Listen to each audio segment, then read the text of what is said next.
Welcome to our channel. Today we how to reduce fees with Instacart affiliate program, detailed guide step by step clearly. To reduce fees with the Instacart affiliate program, start by signing up for the program on the official Instacart website. Once your account is created, familiarize yourself with the commission structure. Identify the products that typically have higher commission rates. Focus on promoting these higher commission items to maximize your earnings. Create quality content around these products. Consider making tutorials, reviews, or comparison videos that highlight their benefits. Use social media platforms to share your content and drive traffic to your affiliate links. Join communities in forums related to grocery shopping and affiliate marketing. Engage with members to share your content and learn from their experiences. Analyze your performance regularly using the dashboard provided by Instacart. Identify which links are performing well and focus more efforts there.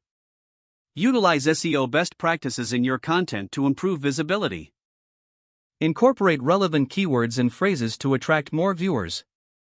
Consider seasonal promotions or sales events that could generate more interest. Leverage email marketing as another channel to promote your affiliate links. Craft informative newsletters that include your affiliate products. Experiment with different types of content formats to see what resonates best with your audience. Track your results to continually optimize your approach. Stay updated on any changes to the Instacart affiliate program. Adapt your strategies as necessary to maintain lower fees and higher commissions. Remain patient and persistent, as building a successful affiliate marketing strategy takes time. By following these steps, you can effectively reduce fees and maximize your potential earnings with the Instacart affiliate program. If the page does not load, refresh the browser or try again in a private or incognito window.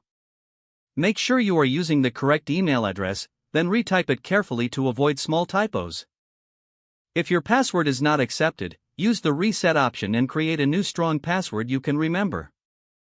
Check your spam folder for verification or security emails, then complete any requested confirmation steps. Enable two-factor authentication if available to improve account security and reduce unauthorized access risk. After signing in, review your profile details so your contact information and settings are accurate and current. Don't forget to like this video and subscribe to our channel for more step-by-step tech guides.